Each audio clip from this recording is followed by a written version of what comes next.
Hey everybody, my name is Julie and this is The Beautiful Horizon, where I talk about homemaking, homeschooling, and intentional living. I'm so glad you're here. I would love for you to subscribe if this content interests you. Today we're going to be talking about what I got recently for our homeschool, and so it's just a few different things that I'm kind of excited about, and this isn't a favorites video. I haven't used these all super thoroughly yet. This is just things that I have purchased recently and wanted to show y'all that I'm excited about, but reviews and that sort of thing will come later, okay? I have used a few of them, like a little bit, but not all of them completely, if you know what I mean. So, also this isn't sponsored. I'm not against sponsored posts. I'd love to do sponsored content in the future, just letting you know. Okay, so the first one that I got is musical multiplication. Now, I'm really excited about this because we learn really well by song in this household. I have learned over the years. I have a fourth grader, and this year I have a kindergartner that I'm getting adding in there, and also a preschooler. So I am really excited about this. We have been going over set A. There are 4 sets, A, B, C, and D. And there is music that goes along with it. So it's songs. They're nice, pretty classic sounding songs. And then you have the booklet. So this is the one that we're doing right now, set A. And then there's set B, set C, and set D. So that's what they look like. And there's just fun pictures in each one. And it goes over, a song for each picture here. And so on. So there's a certain amount of each item. 12 books on the shelf and 25 Bs. 81, and they only do one. If there's like 6 times 4, there won't be one that's 4 times 6 because it's just backwards. So you're gonna just learn them that way. So that cuts out a lot of of the repetition, and just helps you memorize. And then at the back of it, you can quiz them to see if you need to keep going over this set or if you can move on to the next set. And they suggest going one at a time until you've done really well, and reviewing. Once you've mastered them, go back and review every once in a while too. So that was helpful. They have a little card in here that explains it, and just kind of shows you how to use it. So I think this is really neat, and I'm excited to use it.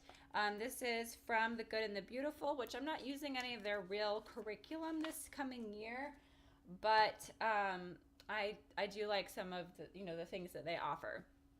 So I am kind of using them for supplementation, not necessarily for my thorough curriculum.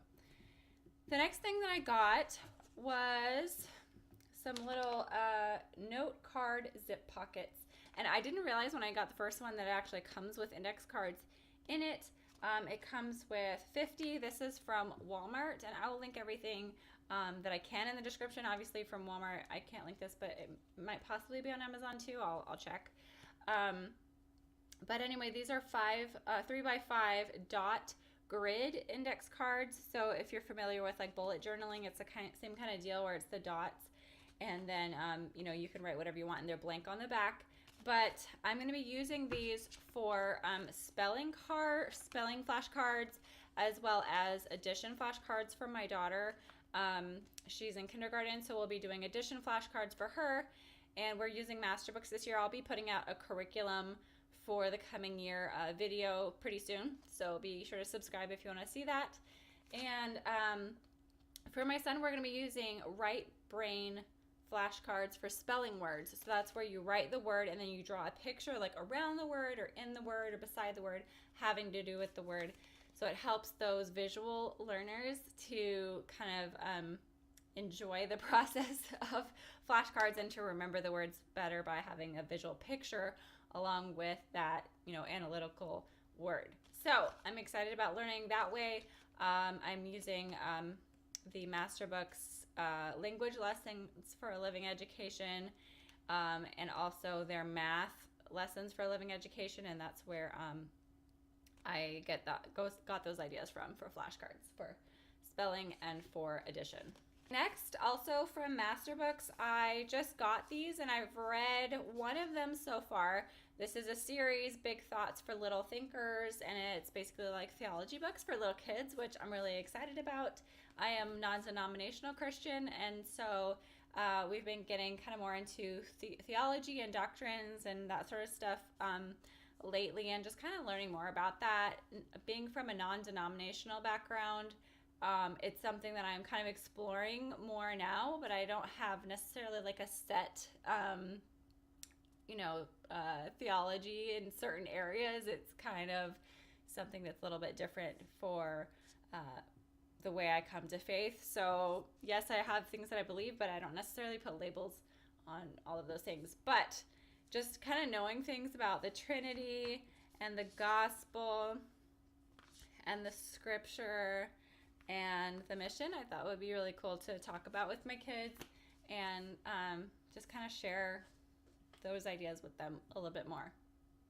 Okay, next, the unit studies that we use, which I'll be sharing in my curriculum video, suggests the Dover coloring books to use along with your unit studies. Sorry about the glare. So I have been diving into Dover coloring books, and so far it seems like the information that's in them is pretty neutral. Like, it doesn't, sometimes information in books can kind of point you into different things politically or, doctrinally or whatever. These seem to be, as far as I've seen so far, pretty neutral and just factual. So if you're, interested in coloring books that aren't like slanted towards a certain political or religious philosophy, then I'll keep you posted on that as I continue reading them more. I've just been kind of collecting them as we go, and so I want to be reading through them. But this one is Flight. This one is a Statue of Liberty in Ellis Island.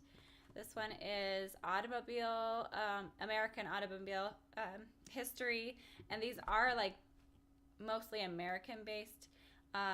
Kings and Queens of England, because that's where we came from. Horses, and then heroes and heroines of the American Revolution. And there's ones for the Civil War. We also have one about Greek history and Roman history and different Indian tribes in like the early American days. And I got this little prayer for a child book.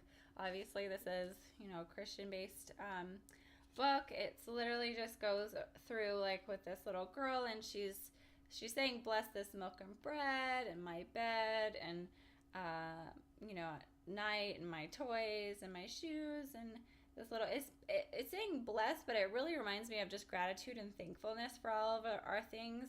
And so I just thought it was sweet. It was recommended in my unit studies for read alouds with the kids. So I thought that was cute. And then the last thing that I got, I think this is the last thing, is this typing course. This is also from The Good and the Beautiful. Oh, I have one more thing. Okay, so I have this typing course from The Good and the Beautiful. It is a 3-part course, and I just thought this would be kind of neat to go over, especially with my oldest kiddo, to kind of get used to the whole keyboard thing and learning keyboard correctly. It's something that I did a little bit as a kid. Oh, it has stickers. That's really neat for when they master different things.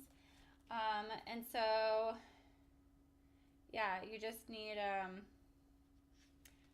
this book and the sticker sheet, a laptop or computer with something like Word or Pages or Google Docs, and then something to hold the document or this course book, and then how it works and everything. So it explains all that. I haven't gone through all this, but it explains like the different parts of the keyboard. How it looks. Okay, so it has like a Mac one or a PC. That's funny. PC keyboard or a Mac keyboard. And then it just goes through and how to hold your hands and some of the lessons. It's just nice and colorful, and it tells you exactly what to type to practice. So it's kind of cool because I've seen programs, like computer programs that teach you how to type, but I haven't personally seen typing courses like this where it's written out on paper and then you do it, but it just shows you like all the different things to type and learn. And then there's just beautiful images, paintings, and that sort of thing. And so yeah, so I thought that was pretty neat. That's something that we'll be going through at our own pace. And then the last thing that I got was this flashcards for spelling rules, because this is something that I liked. I did kind of use their language arts program, and I'll be talking more about that in my curriculum book, or video, but I decided to switch to the Master Books curriculum for several different reasons. I'll go into that. But I did like their spelling rules, and I thought it was cool that they have them on flashcards. And so you can just go through and practice these kind of separate from your, your day, just to kind of help them remember what they're learning. And so that is the last thing that I got. And that's just going to be something where it's like with this, with the typing program, with extra like handwriting practice and learning cursive, just these different things we're just going to work into our days as we can, but we're going to make sure we're getting our base curriculum done every day first, and then add these in, in more of a, morning basket rotational type of style, whether it's in the morning or the afternoon or in the evening or whatever. It'll be on more of a rotation and not just like an every single day thing. So those are a few things that I got to supplement our curriculum. Thank you so much for watching. Let me know if there's something that you've purchased recently or you have your eyes on that you think would really help to supplement your curriculum. And subscribe if you haven't yet, and I'll see you in my next video. Thanks for watching. Bye.